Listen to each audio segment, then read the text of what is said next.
We have inundated, especially young men. Yeah. Go seek freedom. Go do what you want, how you want to do it, when you want to do it, which is fine. There's nothing inherently wrong to that when you're young.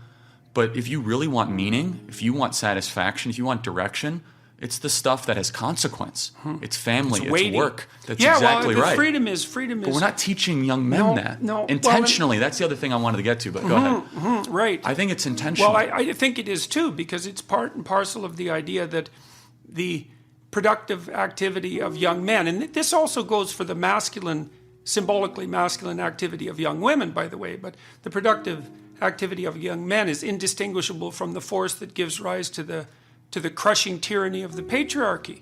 It's like, well, and that also gives young men a moral excuse not to engage in life. It's like, well, productive activity is for fools. I see it all the time. I've been told I'm a horrible person my whole life. What use is this to me? I'm going to go play video games in my basement. Yeah, well, and it gives an excuse to the useless part of men that don't want to succeed, because it's easy to sit around. I mean, it isn't, because the long-term consequences of that are just absolutely devastating. Yes. But see, so when we have a discussion about freedom, we might also say, well, the freedom is, I think this is right, it's freedom to pick your poison. It's freedom to pick your responsibility. That's correct. And you might say, well, there's a set of weights in front of you that you have to pick up in order to stand yourself. Because that's the other thing I think about human beings. Well, conscientiousness is a trait, and we don't have an animal model for conscientiousness. In fact, we don't understand conscientiousness at all from a psychological perspective. Or Darwinian perspective. Well, that's more complicated, because conscientious men tend to do better, and so they're going to be more successful. But we don't have a model for what conscientiousness is. But conscientiousness is, at least in part, the necessity to carry a load for yourself and for other people, or to suffer guilt and shame as a consequence. And so that seems built in, especially to conscientious people. Now, conscientious people tend to be more conservative, because that's one of the predictors of conservatism. But it could easily be that freedom is the freedom to choose your yoke, let's say.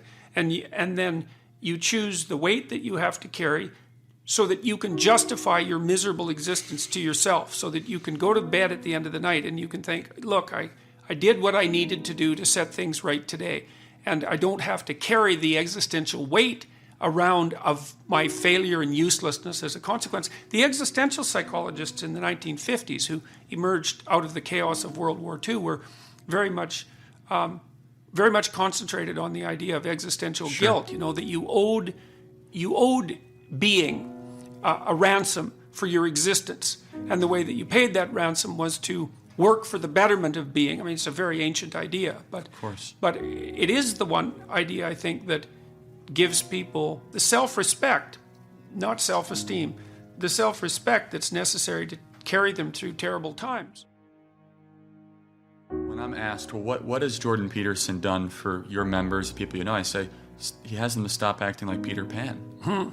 So that they can actually be a man and not a boy. The Peter Pan story is a really interesting one, because Peter Pan means everything, right? Technically, that's what Pan means.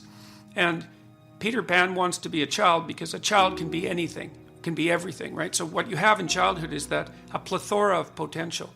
And the problem with growing up is that you have to sacrifice that Pan potential for a defined actuality, right? That's to grow up and become something instead of staying potentially anything. Now, the problem with Peter Pan is that he looks into the world and sees Captain Hook as his role model, right? And so that's his model for adulthood. And Hook is terrified of death. That's the crocodile that's chasing him with the clock in his stomach. And the crocodile already has a piece of him. It's got a taste of him. And so Hook is constantly chased by the dragon of chaos, essentially, that's already got a taste of him. And because Hook is terrified of his own mortality and terrified in general, he's a tyrant. And so Pan looks at Hook and says, well, if that's adulthood, I'd rather stay king of the lost boys. That's exactly right. And so, yeah, and it's a very powerful story, which is why people still tell it.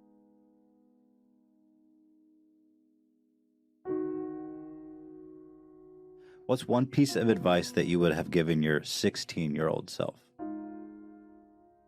Don't be so high and mighty that you don't take advantage of the humble opportunities that are granted to you. When I look back, I didn't like school at all. You might say I hated it. And I've thought a lot about that, because I thought, well, there were reasons. I was a very fast reader. I could get through the books that were given to us in English class, generally in the first day. And that wasn't really appreciated, I would say. But there were things, and I was bored a lot as a teenager and got into a reasonable amount of trouble, not an unreasonable amount, but then, there were sports teams and there were attempts to organize plays, and there were things that I didn't do that I could have that would have made my life better. But I was too cynical, maybe, to take full advantage of them. And I did work when I was a kid. I worked in restaurants as a dishwasher, short order cook, that sort of thing. That was a really good decision. I think my fondest memories in some ways of my adolescence are memories of working in the restaurant. But life is very difficult. And in order to thrive with this difficult life, if an opportunity is presented to you, you shouldn't be so arrogant that you dismiss it. And it's really easy to be arrogant as a teenager, especially if you're smart, because you think, well, I'm smarter than everybody else. It's like, actually, no. There's lots of people that are a lot smarter than you. You just haven't met them yet. And you're not as smart as you think you are, besides. Right. And other people aren't as dumb as you think they are either. There's different kinds of smart. There certainly is. Yes, and wise beats smart.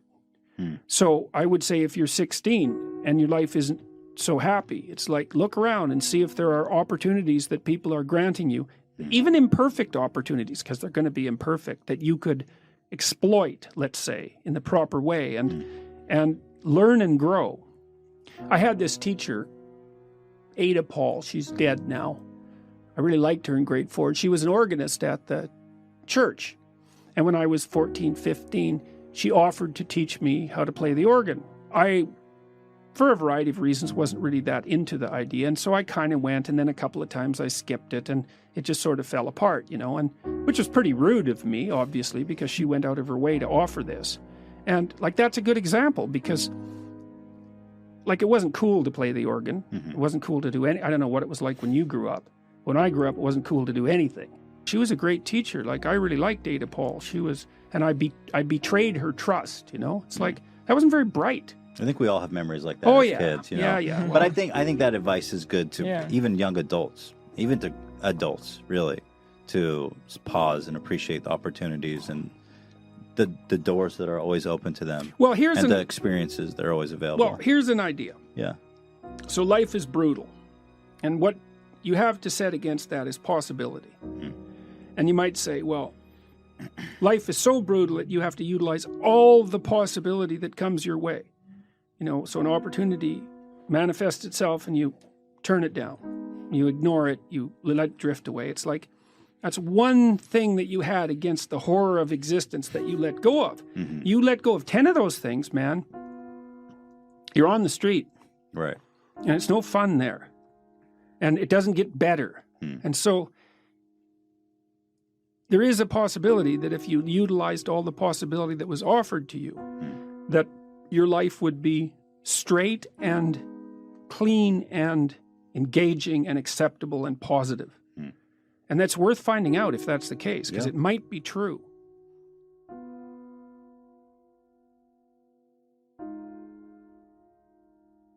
Find out that edge that you can push yourself against. And it's going to be different for different people. But that's the call to adventure and heroism. And there are life and death situations everywhere around you if you want to involve yourself in them. Now, sometimes that might be like to put yourself together to the degree that you can, say physically or spiritually or intellectually. It could be an intellectual battle. It could be a moral battle. The frontier is everywhere. The frontier is just the edge between what you know and what you don't know. You want to put yourself on that damn edge and make yourself into something. And you can retreat into comfort in the modern world. And I think that is a problem. I've noticed that it's one of the pathologies of wealth I would say, because one of the problems with being relatively wealthy if you're a parent is that you cannot provide your children with necessity. And that's a big problem because they need necessity to call them into being. And, if you don't have a lot of material resources and your children ask you for something, you can say no because no is the answer. It's like, no, we can't do that. But if you can say yes, then it's really hard to say no because then you're just arbitrary. Well, I don't know. It's like Kierkegaard said, there will come a time when we have so much security and comfort that what we'll want more than anything else is deprivation and challenge. And I think that's particularly what young men want.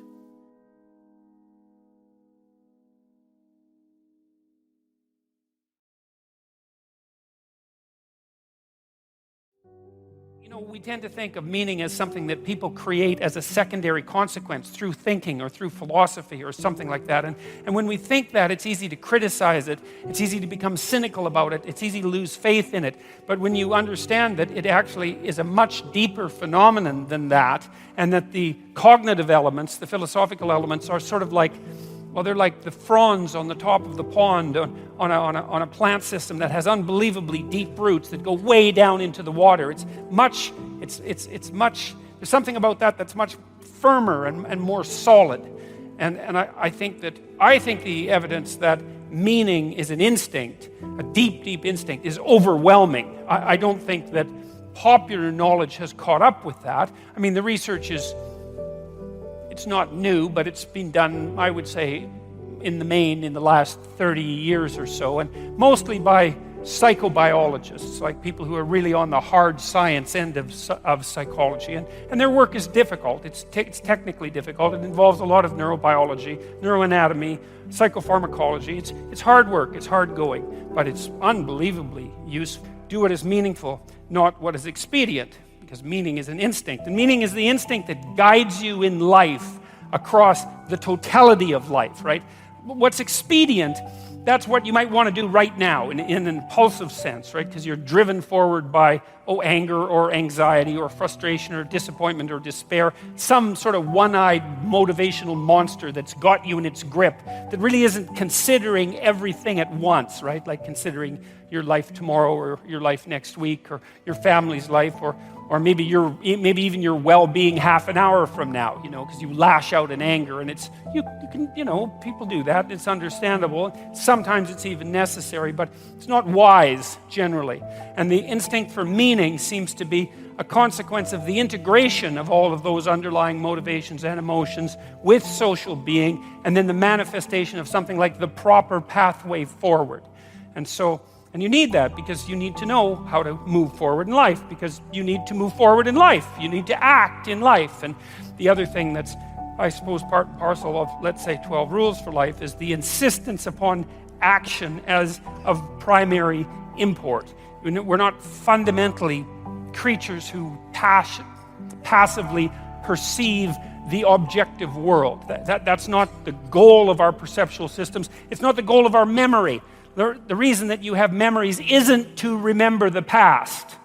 The reason you have memories is so that if something bad happened to you in the past, you can figure out what it was that was bad, and you can figure out why it happened, and then you can not do it again in the future, right? It's very practical. And it's the same on the positive end of the spectrum. If good things happened to you in the past, then conceivably duplicating whatever you did to get those good things to happen could have them happen again in the future. So it's practical memory, and it's oriented towards action, and it's oriented towards like the quality of your life.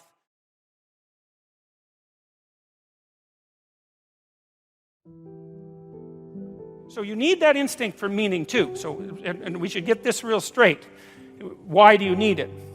Well, you need it because life is really, really difficult, right? I mean, people have a rough time of it. There's plenty of suffering in life, and everyone is going to encounter it, right?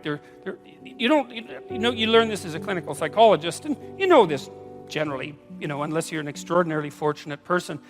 You don't have to talk to someone for very long and really talk to them and get beneath the surface until you find, there's a tragedy or two or three or 10 lurking not very far beneath the surface. Someone in the family is very ill. There's a childhood history of extreme pathology, alcoholism somewhere in the family, maybe a touch of insanity, someone has cancer, an older relative is dying, there's financial trouble, there's economic trouble, there's marital trouble. It's like life is trouble. And now, that doesn't mean it's all trouble, but man, it's trouble. And sometimes it's a lot of trouble. And sometimes it's so much trouble that you can barely stand it. And you see that because people get depressed and they commit suicide. And the reason they do that is because they think not being is better than being. And that's quite the decision, So, and it's not that uncommon among people who are depressed. And so it's a very important thing to consider. And it isn't just a matter of depression and suicide. That's bad enough. But, if you're unhappy because your suffering has pushed you past the point of your ability to cope, then there's all sorts of other things that can happen to you that aren't directed towards you. You can become cynical, and you can become bitter, and you can become cruel, and you can become narcissistic and deceitful and arrogant. And it's like everything's for you. And then you're out for revenge. That's a nice one. I don't know against who, but maybe everyone. Maybe even including you, because you're not happy about the role you've played in generating your own misery. I mean, there's a lot of darkness underneath the suffering. And so, and that's an ever-present existential danger for human beings. We're aware of the future. We're aware of our fragility. We're aware of our mortality. It's something that makes us truly unique, truly conscious in a way that no other creature is, and capable of things that no other creature can do, but also bearing an unbelievably heavy existential load. We're the only creatures that have to always contend with the fact that we're finite and that everyone we know is in the same position, that allied with the suffering. And so that's there all the time. And even in the brightest moments, in some sense, in Renaissance paintings, in still lifes, they used to put a memento mori often in the still life, like a skull somewhere in the corner, or sometimes in a very strange perspective, so that you could only see the skull if you were standing like right beside the painting instead of dead on. But the idea was to always remember, that everything that exists is tainted or touched with the taint of mortality. And that's rough, but there's some useful things in it. It keeps you awake, and it keeps you focused if you're careful. But it also does indicate to you, if you think about it, the necessity of having a meaning in your life. It's bad enough to have something bad happen to you, and it's likely that that'll happen. But it's even worse for you to do it to yourself and to know that you did it. That's rough. And it's also extraordinarily rough to be betrayed by someone else, or tyrannized by your own culture. And that's not just suffering. That's like unnecessary and pointless suffering that's being directed at you by something that wants that to happen. And so both of those are very, very powerful, let's say, archetypal forces, suffering and malevolence, and we have to deal with them at every level of reality. And you need something to push back against that. It's not optional.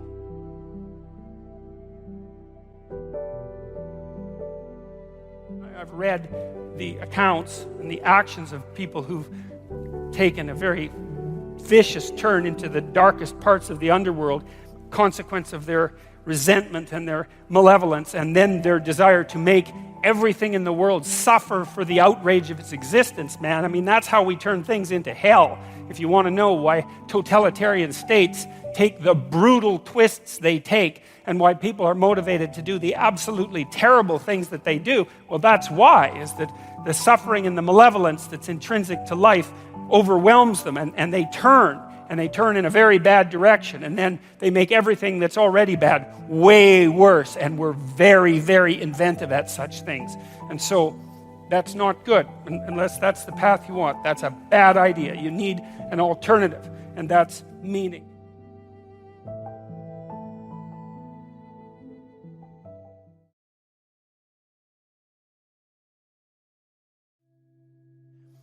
How much trouble would you want there not to be? It's a weird question, right? Because you want to have something to contend with. You want to have something that forces from you the best that you have. And so you have to have real problems. It's something like that. Would you dispense with all your real... You could just lay down on a bed and have pablum infused into your mouth, if all your problems were solved. And so maybe you want difficult problems that you can solve, something like that, because there's some, I don't know what it is about it. There's the overcoming and the growth that comes along with that. There's something about the nobility of the enterprise. You certainly see that when you go about having children, for example, which is, the psychological literature is quite clear. If you do moment-to-moment comparisons of people who have kids and people who don't have kids, the people who don't have kids are happier. And so psychologists who tend to get things wrong even when they make intelligent discoveries like that one, immediately, some of them, jump to the conclusion that because happiness is the goal, that, well, there's something about children that, make you unhappy, and that's not good. It's like, well, wait a second, maybe that's the wrong metric. It's like, of course you're less happy once you have children because you have to worry about them. My neighbor down the street, who's a very smart woman, said to me once, you can only be as happy as your unhappiest child. And which I thought was really good, that's really smart. But then it isn't, well, if having children doesn't make you happy, the answer isn't don't have children. It's like, don't be so stupid about being happy. That's the answer. It's because there's a nobility in the pursuit, right? And of course, now you're responsible. You have a new baby, you think, especially if you're a new parent, you think, what the hell is this? And what am I going to do with it? It's like, and then you're done for the rest of your life. You never sleep properly again because you're going to be worried about this creature that you have to take care of. But like, what the hell good are you if you're not doing that, or something else equally difficult? Because you just haven't been called out yet, unless you take on a responsibility like that. The idea that life is, that happiness is the purpose of life. It's like, great for happiness, man. If it comes along, you should be thrilled that it's visiting you. But the notion that that's what you should pursue, that's the weakest possible notion. First of all, as soon as something terrible happens to you, you're done. It's like, life is to be happy. It's like, well, now you have cancer. So how's that? How's the happiness thing working out for you now? Or maybe it's not you, maybe it's your father that has Alzheimer's disease or some damn thing. And, it's like, it's a rare person that doesn't have some catastrophe one person away from them. It's like, life is to be happy. That's not right. And we can at least derive that from these stories. That isn't what they say at all. God's perfectly happy in the stories to grant the people with whom he forms a covenant happiness and prosperity, but there's never a word that that's the purpose. The rule is aim high and get your bloody act together. That's the rule, and establish this contractual covenant with the ultimate ideal, and that will see you through the catastrophes. And that's a much more mature way of looking at life as far as I'm concerned, because all you have to do is have your eyes half open and you see that the fundamental reality of life is tragedy and suffering. That's inescapable. That doesn't mean that it makes life unbearable or that it makes being something that shouldn't have existed. Right? That isn't what it means. But it means that you have to contend with it and you have to get ready. And the willingness to adopt responsibility for yourself and for others is the precondition for that. And then maybe if you do that properly, then now and then you get some happiness. You can sit at the end of a day and you have half an hour where your conscience is clear and there's nothing that you need to be doing, and you can relax and think, that's all right, things are okay, and thank God for that. And that's maybe where you get your happiness. So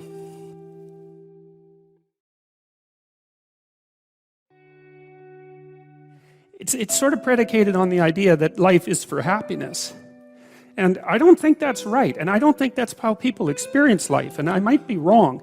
But it seems to me that people experience life as something like a series of crucial ethical decisions.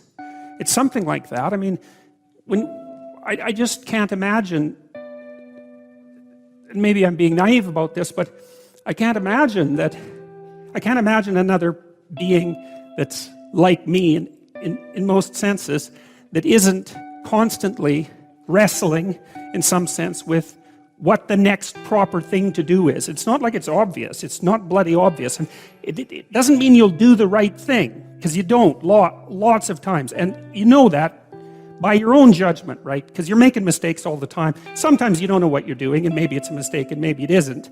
And who's to say? But that isn't what I'm talking about. I'm talking about when you know that what you're doing is wrong and you go ahead and do it anyways. People do that all the time. And that's also extremely peculiar. You bloody well think that if you knew it was wrong and you told yourself that it was wrong, that would be sufficient, so that you just wouldn't do it. But that isn't what you're like at all, and you can tell yourself something is wrong 50 times, and you'll do it the 51st time, and then you'll feel, like you deserve to feel, probably. But it doesn't stop you. And so then I think the other problem with the viewpoint, the idea that the suffering of life eradicates its utility, is that it's predicated on the idea that happiness or lack of suffering even is the right criteria by which to judge life. And I don't think that's how we actually experience life. I think what we do instead is put ourselves through a series of excruciating moral choices. And one of the things that's really significant about the biblical stories, and I think about the entire implicit philosophy, that's embedded in the stories, is that that's how life is presented in the stories, is all of these individuals. First, they're individuals, they're not groups. And second, they're agonizing over their moral choices all the time. And they have a relationship with God, but it's not a directive relationship exactly. Even the people to whom God speaks directly, which I suspect is not something you'd exactly want to have happen, they're still, even the fact that they have a direct relationship with God doesn't stop them from being tormented continually by their moral choices. And so the world is presented as a moral landscape, not as a place that justifies itself by happiness. It's presented as a moral landscape, and people are presented as creatures who traverse through the moral landscape, making ethical decisions that determine the course of the world. And that seems to me to be right. And that's not the same as happiness by any stretch of the imagination. It's a whole different category of being. And then I've thought that through a lot, and I think, well, we do make choices, and what we do is contend with the future, and the future seems to appear to us as a realm of possibility. That's a more accurate way of thinking about it than that the future presents itself to us as a realm of determined things. It presents itself as a realm of possibility, and there's good choices in that realm, and there's poor choices or even evil choices in that realm. And we're negotiating continually, deciding which of those choices we're going to bring into being. That seems to me to be phenomenologically indisputable, and we certainly treat each other as if that's what we're doing, because we hold each other responsible for our actions, with some exceptions, and that we're deciding each moment whether to make things better or worse.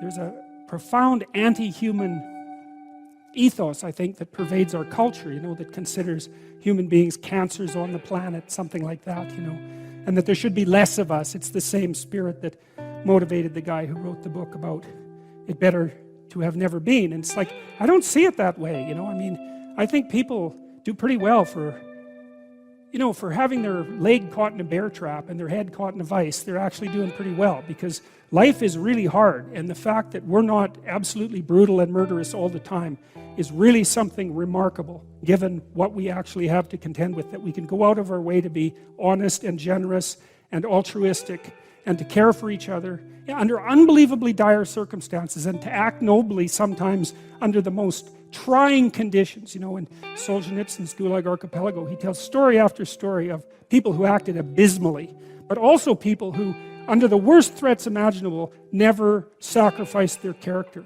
And reading about that is really, well, it really makes you wonder. That's what it does.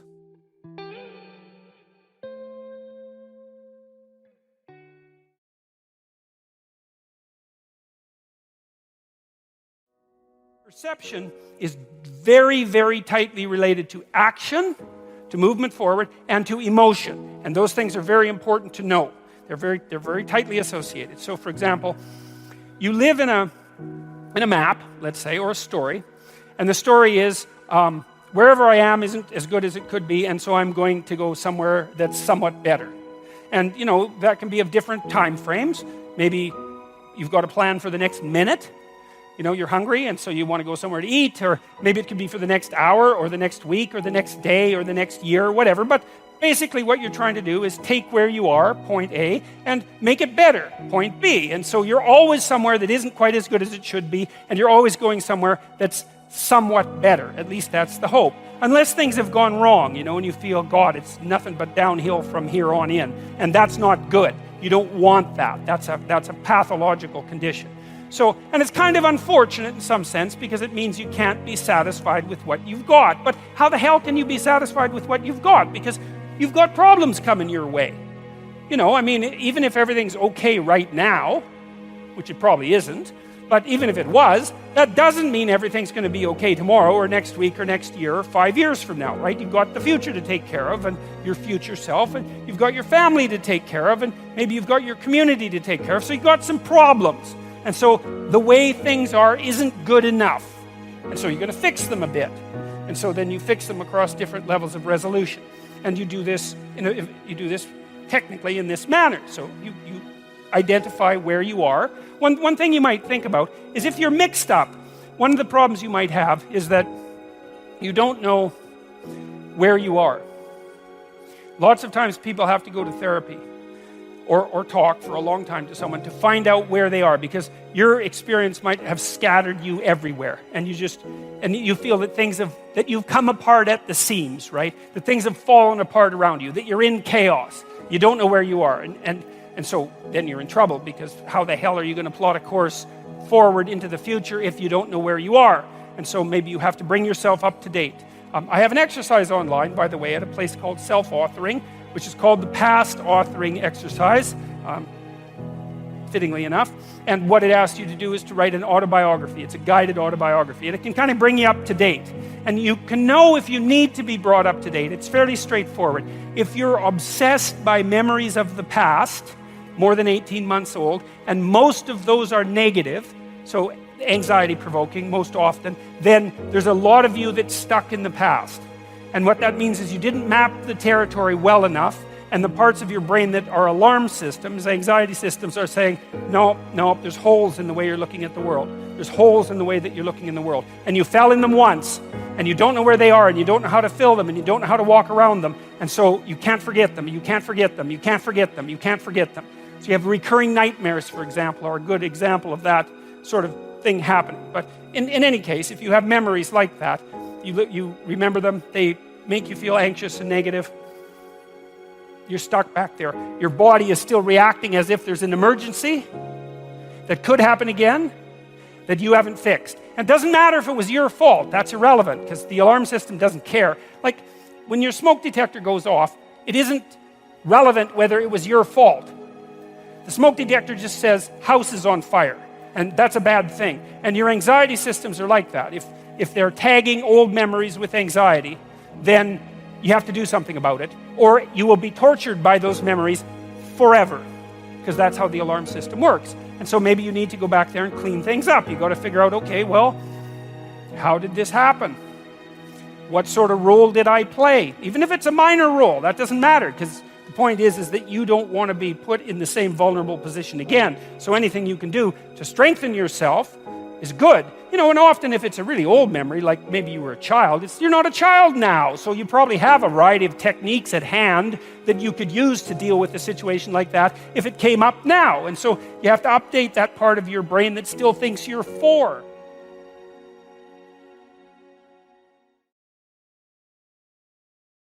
You need to know where you are.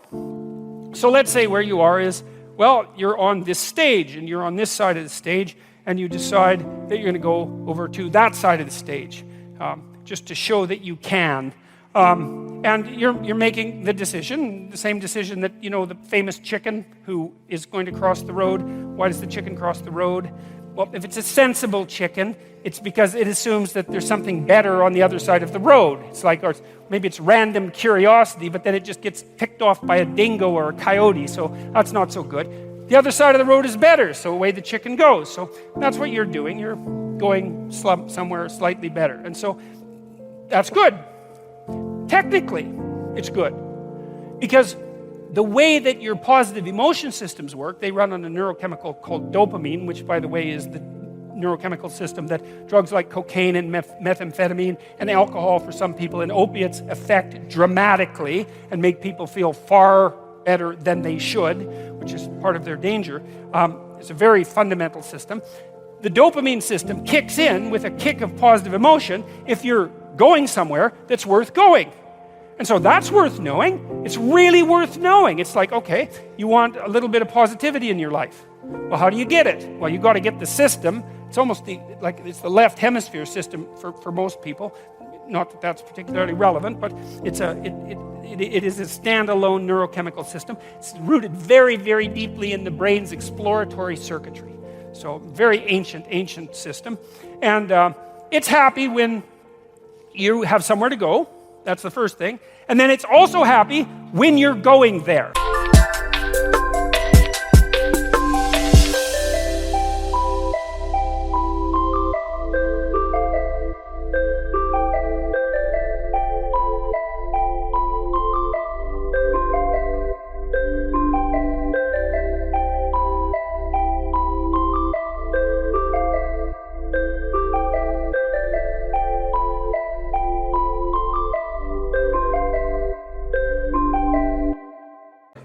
And so if I'm on this side of the stage and I want to go over to that side of the stage and I see that there's a nice clear pathway, I could just go straight down this line, then I look at that and I'm actually a little happy. I'm not ecstatic. I mean, who the hell cares if I get to the other side of the stage, right? I mean, it's a small piece of my life, but it's not nothing. It's something. Okay, and so I look at the pathway and I think that's a good pathway and I feel a little positive.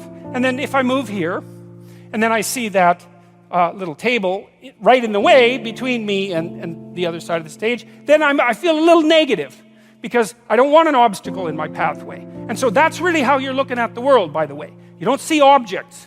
It's not the right way to think about it. We don't see objects and then think about them and then evaluate them and then decide how to act on them. Or if we do it rarely and slowly and with a lot of thought.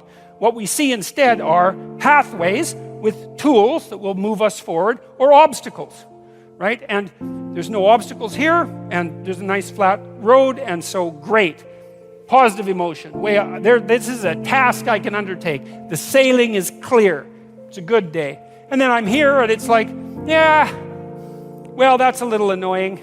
I get a little pang of disappointment, let's say, anxiety. Can I make it around that obstacle? I'm fairly confident. I've done this sort of thing before. So I can take the rough route and I can, walk forward like this, and then I can do this great trick, which is just this. And then, I've circumvented the obstacle. Now, if I didn't know how to do the little bit of circumvention, then that would be a real problem, right? Because I couldn't get from point A to B, and that would screw up my plan. But I do have that particular skill set, so it's a minor disruption to the perceptual set that I'm using to organize the world. It's a minor bit of chaos, because that's what happens when your perceptual set, the structure that you're using to organize the world, the plan through which you're viewing the complexity of the world, reveals an inadequacy, then that destabilizes your emotions. So that's another thing to know. One thing you need to know is you need to be going somewhere, and there needs to be a pathway in order for you to feel good. The other thing to know is that if that plan is untenable or becomes destabilized, then what happens is you become flooded with negative emotion. Frustration, disappointment, anger, primarily anxiety. But all of those things sort of intermingled. Anger maybe because you have to fight your way through the obstacle. Frustration because maybe you have to make a new plan. Disappointment because you put a bunch of work into the damn plan and it didn't work out. Anxiety because now there's too many choices in front of you. And so people don't like to have their plans disrupted. They don't like to have their plans disrupted. And the reason for that is that their plans are directly associated with their emotional perception of the world.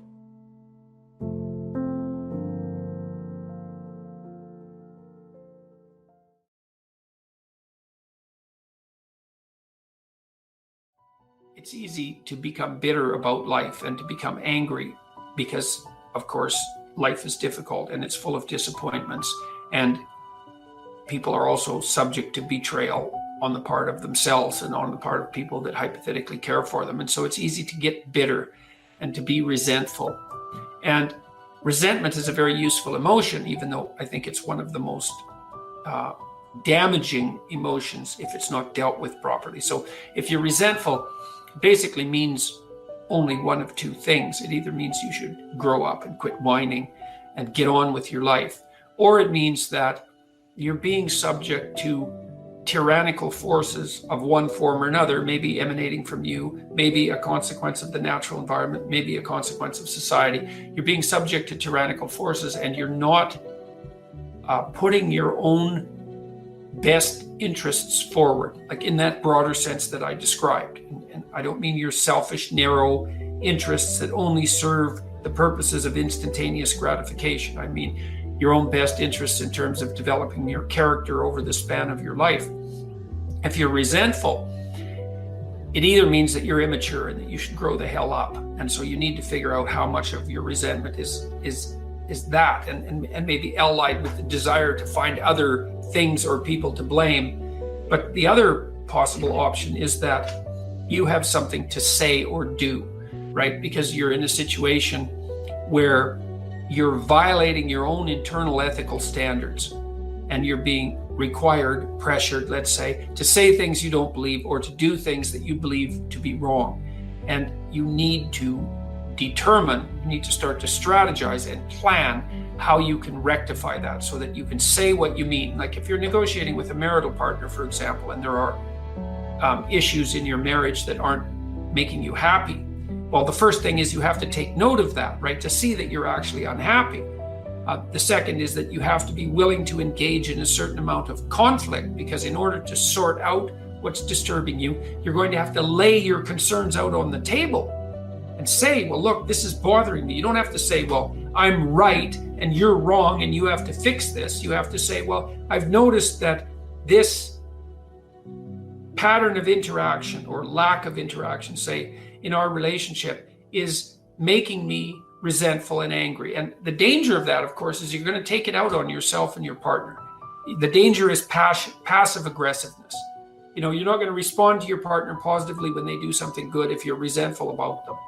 And you're not going to respond to yourself properly. And so you have to lay it out on the table, but sort of in a spirit of ignorant humility. It's like, look, I'm frustrated. I'm feeling this way about our relationship. Here's what I think might be going wrong, maybe on my part and maybe on your part. And here's what I envision as a possible solution. That's also really necessary if you're going to say what you have to say, which is to manifest yourself properly in the world. Is you can't just complain about what's wrong. You have to think, well, what would my minimal preconditions for satisfaction be?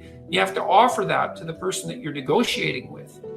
And so then you learn to abide by the truth to the degree that you can do that. And no one does it perfectly, but it's very useful because you're not storing up a whole sequence of memories about how you were unfairly treated and abused and betrayed.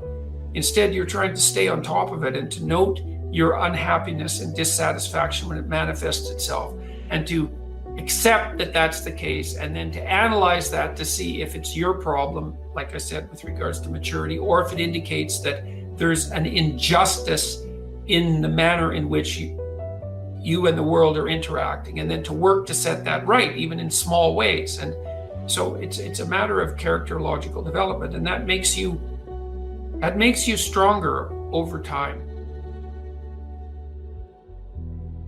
In the future authoring program, we built this section where you have to outline your most dismal future, right? What your future would be like if you let all your bad habits and characterological weaknesses have the upper hand.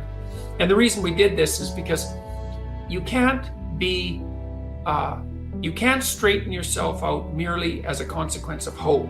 Let's say you lay out a vision for the future and you think about what your life would be, what you'd like your life to be like. And then that makes you hopeful and it motivates you because it gives you something worthwhile and higher order to work for, right? And that's useful. That's positive emotion working for you, because positive emotion is experienced in relationship to goals. But it's not as useful as also being chased by something you're terrified by. And if you have a good sense of how you'd fall apart if you stayed weak and just exactly what kind of hell that would be, then when you determine to do something like to tell the truth and to say what you think and to not do things that you hate, then you're going to be pulled along by the purpose that your vision has provided for you, but also pushed along by your desire to avoid the worst forms of hell that you've already outlined for yourself personally. And that can also help you be brave enough to stand up in a situation that would require conflict, because if you have something to say and you have something to negotiate about with someone, then there's going to be a certain amount of conflictual dialogue that accompanies that, right? To lay out a set of problems and to describe the fact forthrightly that those problems characterize a relationship, and then to seek for solutions, is quite stressful in the short term.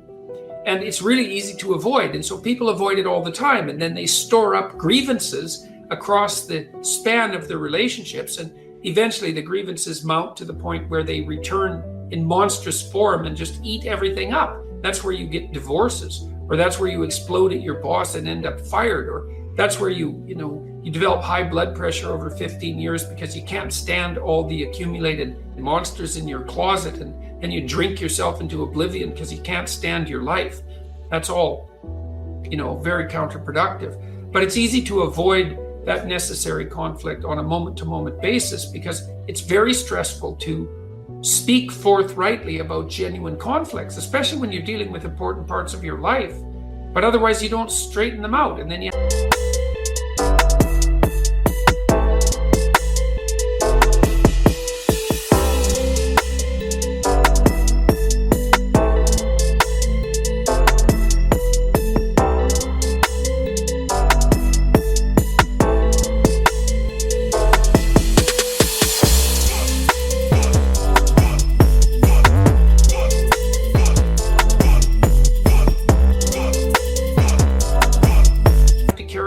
forward. So you need to be terrified of the consequences of not speaking your piece. And that can counterbalance the terror of actually trying to have a conversation. So, and you also have to look with regards to the shadow ideas. Like, you have to get in touch with the depths of your anger.